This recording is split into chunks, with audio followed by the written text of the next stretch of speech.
I've talked to parents whose children are 10, 12, and they talk about that moment when they found out there was something wrong with their child, and they still break out in tears. How would you feel if doctors told you your son was mentally retarded?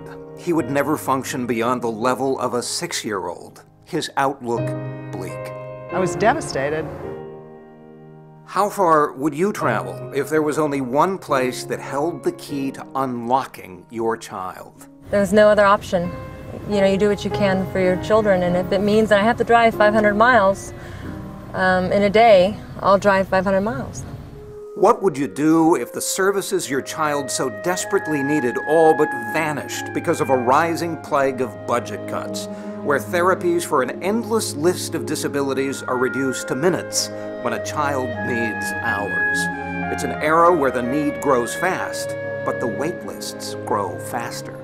These kids need this, and if they get it, they're able to do amazing things like go to college and have lives. But if they don't get it, they're going to be in special ed their whole life. It's a system that unexpectedly became overburdened because autism came out of nowhere. With a child diagnosed every 20 minutes, it's turning parents' lives upside down. They don't know if their child's ever going to talk. They don't know they just don't know. It's like a total unknown for them.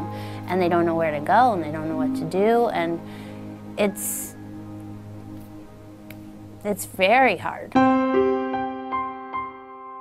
But for those who have walked through Charlene Sigmund's doors, the fears of knowing where to go and what to do have all but gone away. For inside these walls is a place where milestones never thought possible are being achieved, and the stories of success are nothing short of miracles. They provided him such a great start on his life, and that's immeasurable. I don't know how you pay that back. In 2001, inside their rented Pleasanton home, Charlene and Mitch Sigmund created Happy Talkers, a one-on-one and one-of-a-kind speech immersion program. Every room was transformed to serve the kids, even to the point that this family of 4 all lived in the master bedroom. Happy Talkers quickly grew from 4 kids a week to 120. But there was a problem that no one addressing a need so great should ever face. The Sigmunds were forced to leave. So from our house, started a journey that lasted 7 moves in 3 years. These kids, who needed a stable, familiar environment, would never see such a thing. They'd be in rented space at a church and in office buildings. It was a stressful existence for everyone involved. It's laughable at this point, all the stuff that we have to go through. It's laughable. Happy Talkers soon settled in an office building in Dublin, and now sees some 300 kids a week.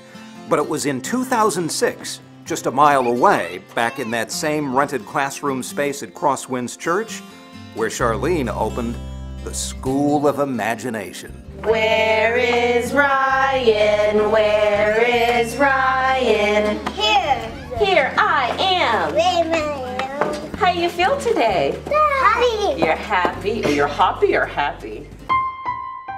It's a preschool program unlike any other, a model others throughout the country now follow. It's a one-stop shop where therapists come into the classroom so parents don't have to drive all over for therapy. Here, there's one goal: to get kids with special needs ready for kindergarten. Of all the stories of success over the years, it's the story of little Luke Sanchez, Happy Talker's first student, that is nothing short of amazing. He didn't seem to be advancing as quickly. Mom Sabrina was told Luke would never read past 2nd grade level. At 4 1/2, he spoke like a 2-year-old. So why is Luke, now a 5th grader at the acclaimed Hacienda School in Pleasanton, reading above 5th grade level? Overhead of a pair of eagles worked the shoreline looking for fish. Yeah, not only does he read English, he is taking Chinese and Spanish. So I don't know any Mandarin, but he certainly does. So it blows people away when we go to a Chinese restaurant and he starts talking to folks. All right, what about a 90-degree angle? What is that? Luke is now a class tutor, an active and courageous kid who's a star on his Little League team. Charlene immersed him in a host of therapies and he flourished. Doctors had it wrong. And he started finding joy and lighting up and being able to put a couple of sentences together, and his world was just before him. A child that has a diagnosis of a drool bag and being tied into a chair, this is not who Luke is. Don't give up on your kids. Don't get tied into a diagnosis, because you know what? Sometimes that's just words. And we don't want to give up on any of these kids.